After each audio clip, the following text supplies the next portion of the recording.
It's all over the news that Pakistan may default on its debt, that it might go the Sri Lanka way, that Pakistan's bankruptcy is imminent. The latest doomsayer is the credit rating agency Fitch. It has downgraded Pakistan's issuer default rating to a CCC-. That's considered a junk rating. But what does all this mean? How can a country go bankrupt? How will it affect Pakistan's citizens? Let's start with understanding sovereign debt. Like any person or company, a country can borrow money. Since it's an independent sovereign nation, the debt is called sovereign debt. Why does Pakistan need to borrow money? For a host of things. Importing goods, building infrastructure, funding government schemes, all of it requires money. Why can't the Pakistani government use money it's collected through taxes? The short answer is that it doesn't generate enough. Its expenses are more than its revenues, so it needs to borrow money.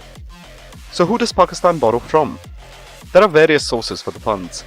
China, multiple Gulf nations, and the International Monetary Fund have all lent money to Pakistan. Countries also raise money through issuing government bonds. However a country raises it, there's always one rule with debt. Everyone has to pay back their loans at fixed intervals. So what happens when a country doesn't have the money to pay back its loans? What happens when a country's economy is on the brink, like in Pakistan's case? Usually, the consequences start before the country defaults. When a country is seen as unable to pay, its currency usually tanks. As it loses its value, the situation spirals. Since trade usually occurs in US dollars, essential imports become more expensive. The prices of food and fuel go up.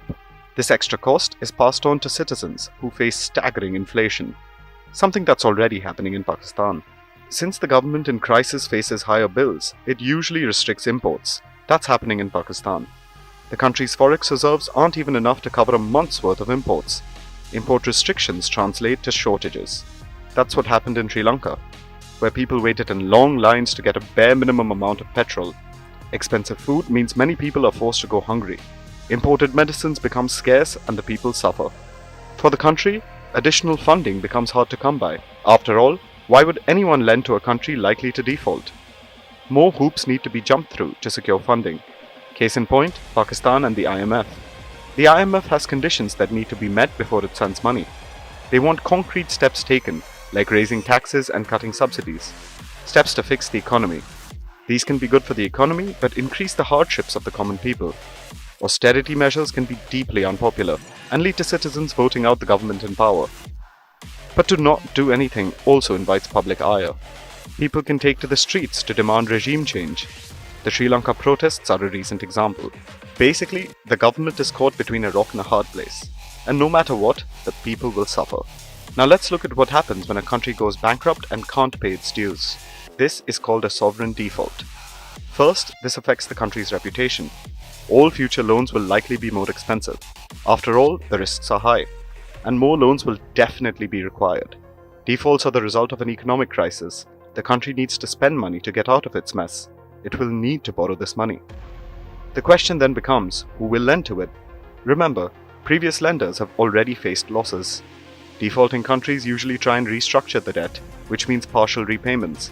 Or they ask for debt rollovers, delaying loan repayments for some time. Either way, the lenders lose money. This means that economic recovery is difficult without staunch allies. Sri Lanka had India to help out. Greece had Europe. But what about Pakistan? Can it depend on China to bail it out when the time comes? Beijing seems to be dumping Islamabad, treating it like a bad investment. Pakistan is staring at a deal or default endgame. But the problem is, it can't find takers for any deal.